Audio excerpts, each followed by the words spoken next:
I moved to Canada in 2018 and I lived there for 8 years. And of course, for those 8 years, I have made some mistakes. And in this video, I want to tell you about them. Welcome to my coffee and live chats. This is coffee, coconut coffee this time. And my name is Natalie Eddy. I am a transformational coach. And let's begin with the mistakes. So, the first one is I started my life from scratch instead of building on my strengths. As a smart woman, that's what I thought. Being a smart woman, I did my research, and almost everybody on YouTube and everywhere they told that in Canada, when you move there, you begin from scratch. This is immigration, and I think I took those words too literally. Because I refused from everything, including my strengths, and I started to build everything from the scratch, which was a mistake.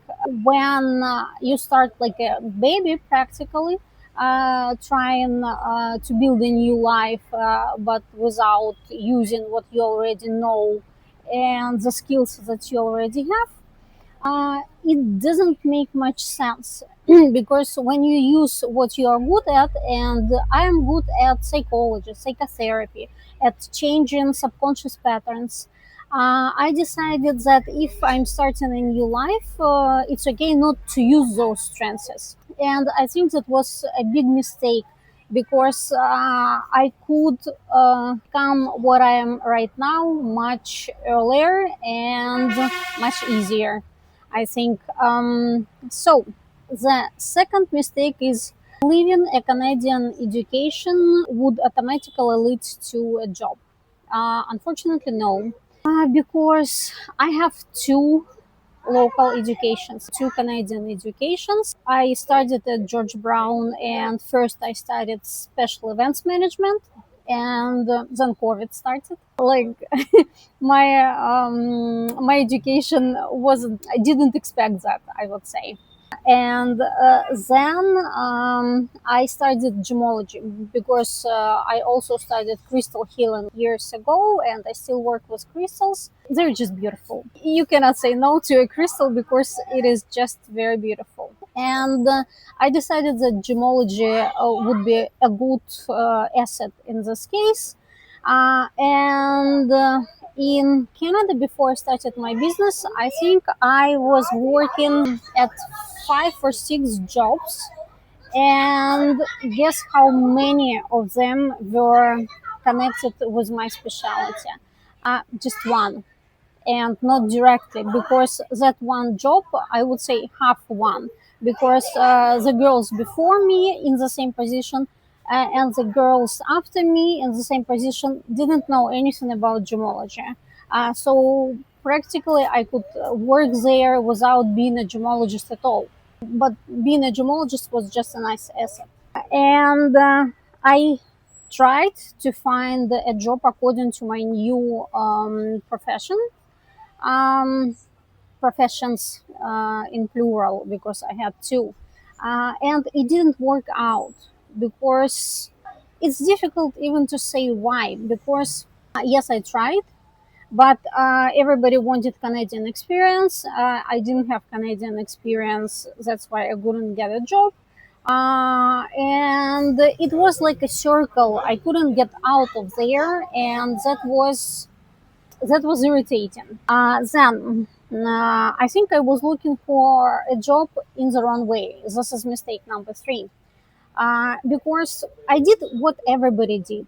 I applied on Indeed. It's a platform with all the jobs, and that applying online didn't lead to anything. I swear. I didn't get an answer, not a single time, and applying online was like practically useless. All the jobs that I found, and those jobs were not connected with my skills. like not my skills, my education. All the jobs were just because I came and met people face to face, and that's how I found those jobs. But I couldn't, if I just didn't walk around, I wouldn't be able to find them even. Mistake number four: working for free and hoping that it would lead you to a job. Unfortunately, no, because volunteering doesn't guarantee you a job. What I understood, and probably it is just my experience, because some people say that volunteering is a good option, but I volunteered. They asked me to volunteer because they didn't have enough money to pay, and that's why they wanted somebody to work for free. And the thing is that if they do not have money right now to pay you, what makes you think they will have money to pay you later, to hire you? Of course, they won't. That's why, for me, volunteering was absolutely useless. Yes, I met people there, but they didn't think about hiring somebody. They just like lived their own life and didn't think about hiring. Mistake number five: moving without enough financial stability. I was naive, I guess, when I moved to Canada, because I thought that I had enough money to build my life there. I sold my apartment in Kazakhstan, and I thought that this money would be enough to start a living in Canada. No, absolutely not. And that money that I brought to Canada, it just vanished. I have no idea how it happened because I didn't buy too much, in my opinion. But I didn't have that money in a few months already. In 3 or 4 months, I think, the money was gone, and that was very stressful. And I underestimated how much financial pressure immigration creates. I didn't expect that. I thought it would be stressful, but not that much stressful. And what I think, it would be a good idea to build some passive income even before I went to Canada. Because if you have some passive income, if you know how to work online, you don't depend on the local market and on people who can give you the job or refuse you. And when you do not depend on them, your life is so much easier. And that's why I think that financial security should be the first thing I would think about when I immigrate next time, I mean. Then mistake number six is neglecting my physical and mental health. Because of all that stress that happened to me in Canada in the first years, I had my first panic attack. And those who have ever had panic attacks, it's not fun. You cannot breathe, you cannot do anything, you get lost, and it's like it's very difficult to describe what's going on because it feels like apocalypse inside you. And I got my first panic attack in Canada, and it took me several months of intensive work, because when I got my first panic attack, I understood that the situation is already bad. It's not that I'm stressed, just like normally stressed. It's not that I can survive anything because I'm strong. It's already the situation when I am very close to get like totally broken, and I didn't know what to do being that stressed. And the only way how I could help myself, I was pulling myself out of those panic attacks with a neurotransformational individual family constellations. And I did them almost every day just because I was so scared because of my first panic attack that I didn't want it to repeat it anyway, because when they already started, they didn't stop just because I wanted them to stop.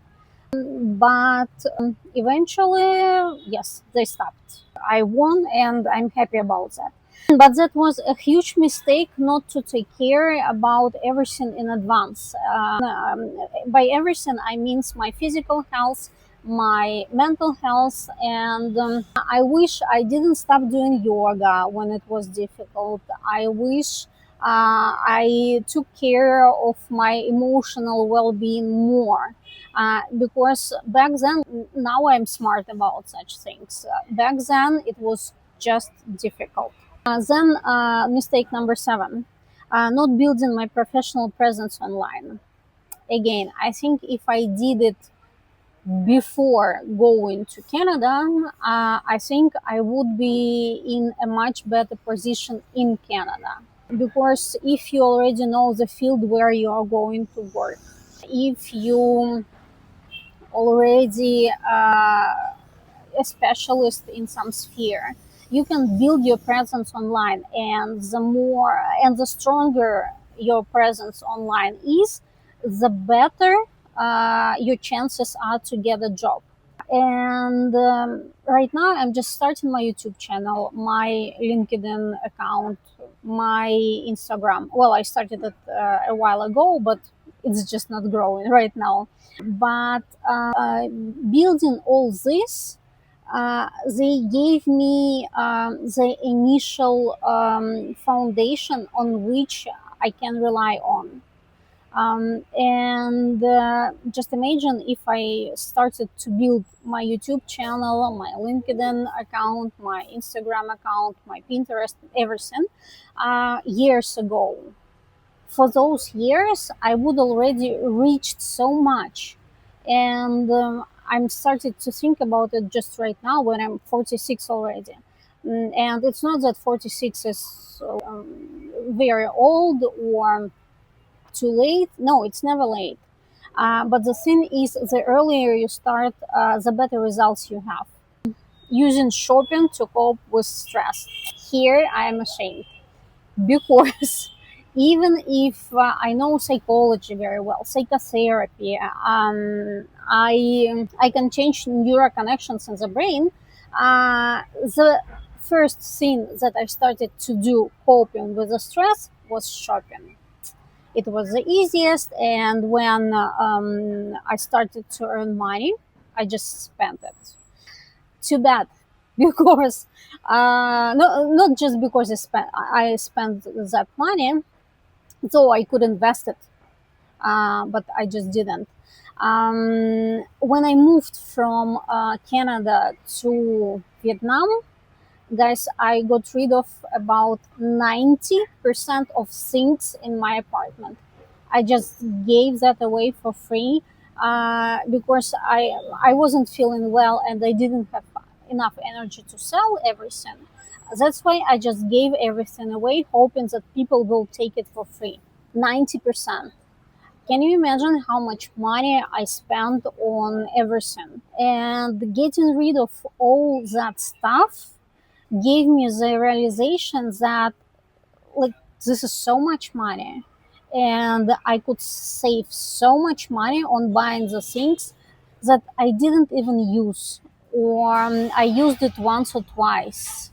So I did spend money on something that was not really necessary for me, and that's too bad. When I realized that, I started working on this issue, because I think that this mechanism of coping with stress is probably not the worst, like alcohol or drugs, but definitely not the best. So I stopped doing that, and I worked it out, I worked it through.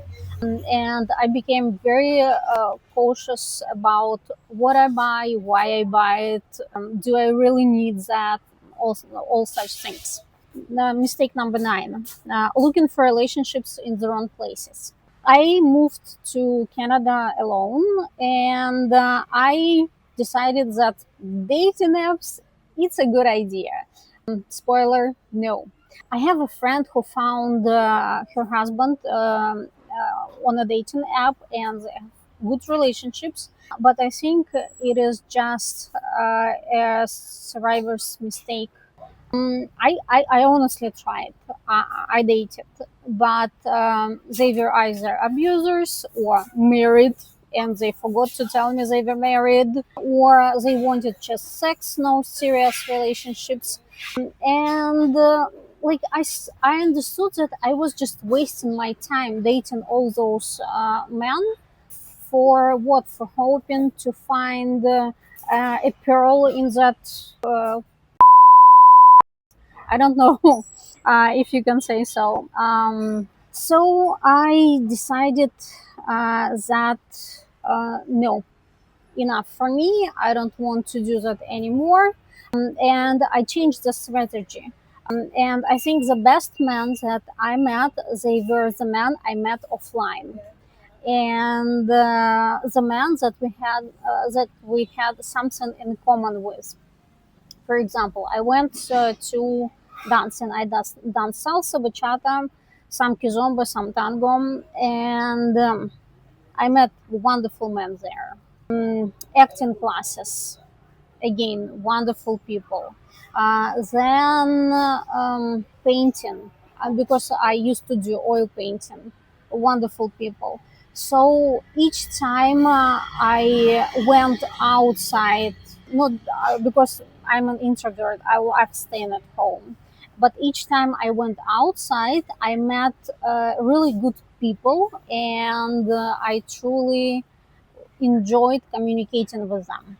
And I think the last mistake, the tenth mistake, is my ego. Slightly unexpected, but I'll explain. There was a situation when I was working outside. I was nicely dressed. I had good sunglasses, Donna Karan New York sunglasses. Then I had a nice jacket, Levi's jeans. Like I was not too well dressed, like no Chanel bags or something, but good middle market. I looked really successful. And do you know where I was going? I was going to the food bank because I didn't have enough money for food. And in Canada, we have food banks where you can come and they will give you food for free. Like, and this food will last for about a week or some, maybe 5 days. And I was thinking that like it was like very good for my ego because when I was living in Kazakhstan, I thought I was a great specialist. Everybody wanted to work with me. Everybody wanted to study from me. I was teaching three languages: English, French, and German. I was organizing workshops for self development. I was a teacher at those workshops. And each time I did something in Kazakhstan, almost everything was successful, and people recommended me. Like I had a great word of mouth way to attract clients. And I moved here, not here, sorry, now I'm in Vietnam. I moved to Canada, and everything was gone. Nobody knew me, nobody wanted to work with me, nobody offered me a job. And I realized that it could happen because I'm starting everything from scratch. But my ego didn't realize that. And it was a great way, like painful, but a great way to work through my ego because immigration it strips away the status and forces you to redefine what you are. And for me, that redefining that was helpful. That was painful, but helpful. Immigration helped me to work with my ego, and I think that's all. They're all like most important 10 mistakes, most painful, I would say, 10 mistakes that I did. And if I ever immigrate again, I'm sure it can happen. I don't know, but I believe in myself. I think I wouldn't just prepare the documents and save some money. First of all, I would definitely organize a passive income and my way to earn online, because actually that's what I'm doing right now. I think subconsciously I'm preparing for a new immigration, so we will see. And I would definitely invest money. I would develop my personal brand online and develop my online presence. And I would definitely build some strong professional skills that would help me to work online. Right now, I'm studying copywriting, and I have written a book, Wounded by Family. It's about changing subconscious patterns and the mechanisms that stop us to do that. Then I would definitely improve my skills in editing videos, because I'm developing my YouTube channel right now. And I think I would prepare myself better next time. So, if this video was useful for you, please subscribe and let me know in the comments. Maybe you would like to know something else about my immigration, about my moving between countries, because I have already moved from Kazakhstan to Canada, then from Canada to Vietnam. So if you are interested in my journey, please subscribe and write in the comments what you would like to know else. Have a nice day.